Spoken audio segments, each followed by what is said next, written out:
সীতাদেবীর কথায় ভক্ত হনুমান অতি সন্তর্পে অশোক বৃক্ষ থেকে নেমে এলেন। সূক্ষ্মধারী এক বানরকে সম্মুখে আসতে দেখে সীতাদেবীর সন্দেহ হলো তাকে জ্বালাতন করার জন্য স্বয়ং রাবণ মায়া বানর রূপে ধারণ করে এলো না তো।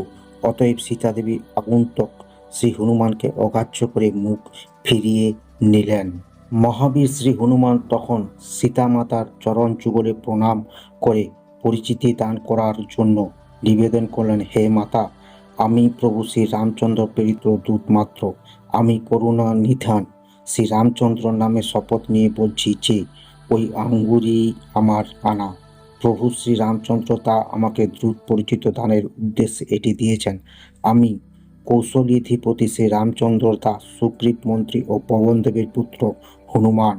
তা শ্রবণ করে সীতাদেবী প্রশ্ন করলেন, তুমি বলছো যে তুমি প্রভু শ্রী রামচন্দ্র দাস, কিন্তু মানব ও বানরের সাক্ষাৎ হলে কেমন হয়? তখন শ্রী হনুমান প্রভু শ্রী রামচন্দ্রের সঙ্গে পরিচিত লাভের ঘটনা সকল বর্ণনা করলেন। এবার সীতাদেবীর মনের ভক্ত হনুমান প্রতি বিশ্বাস জন্মালো। শ্রী ভগবানের এক বিশেষ ভক্ত ও সেবক তার কাছে এসেছে জেনে সীতাদেবীর মনের বিশেষ প্রতি জাগল। প্রেমাশ্রু নয়ন যুগলে প্লাবিত করল, আর শ্রী প্রভুর ভক্ত তার নিকটে এসেছে জেনে তার অঙ্গের পুলক শিরোহণ জাগল। তিনি ভক্ত হনুমানকে বললেন, হে তাতা, তুমি আমার প্রাণ সমপ্রিয় হলে তোমার ঋণ যে আমি কখনো পরিশোধ করতে পারবো না। আমি শ্রীপ্রভু ও তার অনুজ সংবাদ শ্রবণ করতে ইচ্ছুক। প্রভু কি কখনো এই আবলা নারীর কথা মনে করে?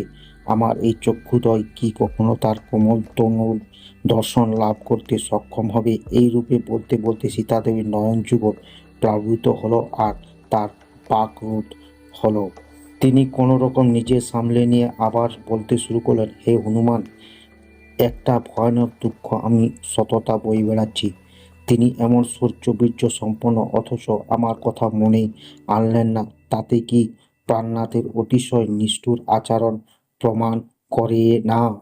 সীতাদেবীকে অতিশয় বিরহ বেদনা ব্যাকুল দেখে ভক্ত হনুমান বললেন, হে মাতা, শ্রী রঘুনাথ ও তার অনুজ কুশলেই আছেন, কিন্তু আপনার বিরহ যন্ত্রণা তার সততা বিষণ্ণ চিত্ত হয়ে থাকেন। প্রভু শ্রী রামচন্দ্রের হৃদয়ে আপনার প্রতি দ্বিগুণ প্রেম বর্তমান।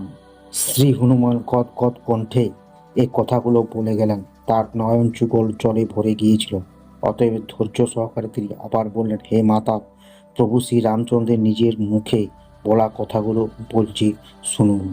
তিনি বললেন, মনের দুঃখ হাঁস হয়ে থাকে, কিন্তু বলবো কাকে? এই দুঃখ যে কেউ জানেন না। হে প্রিয়া, আমাদের প্রেম রহস্য কেবল আমার মনই জানে। তা এখন তোমার কাছে পড়ে আছে। এতে আমার বিরহ বেদনা অনুমান করে নাও। ভগবান শ্রী রামচন্দ্রের বলা কথাগুলো শ্রবণ করে সীতাদেবী এমন মগ্ন হয়ে পড়লেন যে তার নিজের দেহের বিষণ্ণ হলো। ভক্ত হনুমান আবার বললেন, হে মাতা, আর কিছুদিন ধৈর্য ধারণ করুন। লঙ্কা রাক্ষসদের শ্রী রঘুনাথের সরাঘাতে ধ্বংস হওয়ার সময় অতি সন্নিকটে উপনীত হয়েছে। সীতাদেবী তখন জিজ্ঞাসা করলেন, হে হনুমান, ওই বিশালাকার রাক্ষসের সঙ্গে তোমার মতন ক্ষুদ্রকার বানর সকল কেমন করে যুদ্ধ করবে?